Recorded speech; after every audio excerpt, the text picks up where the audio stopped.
शराब के नशे में अपनी कार से दो युवकों को कुचलने वाली रितिका मालू की जमानत अर्जी पर बुधवार को फैसला अपेक्षित था, लेकिन फिर सुनवाई टल गई। अब 24 मई को न्यायालय फैसला सुना सकता है। एक बार फिर मोहम्मद हुसैन मुस्तफ़ा का परिवार बेबस होकर लौट गया।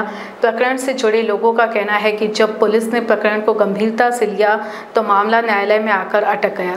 गुरुवार को हुई पत्र परिषद में सीपी डॉक्टर सिंघल ने बताया कि घटनास्थल से मिले सभी सबूतों के आधार पर फैसला लिया जाएगा। इसमें थोड़ा समय लग सकता है, लेकिन दोषी को छोड़ा नहीं जाएगा।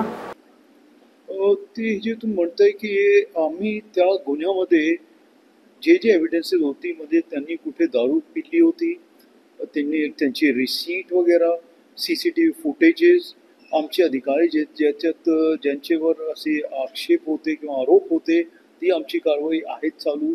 तसेच जे जे याच्यात शंका दर्शनात आली होती त्यावेळेस त्याच्यावर सर्वांवर आम्ही कारवाई केलेली आहे।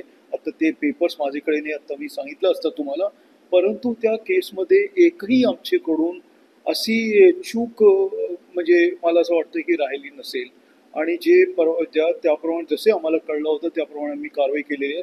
आणि अजून एक सांगतोय की जो याच्यात दोषी असेल ते थोडा वेळ त्याच्या लागू शकतो, कारण सगळे पेपर्स आणि असू शकतात, ते असेल तर त्यांना आम्ही कोणाला सोडणार नाही हे मी तुमच्या समोर सांगू शकतोय। आणि अशी भूमिका आमची सुरुवातीपासून राहिलेली आहे। जे कुठेही हे करतात तर त्यांच्यावर आम्ही ॲक्शन घेतो।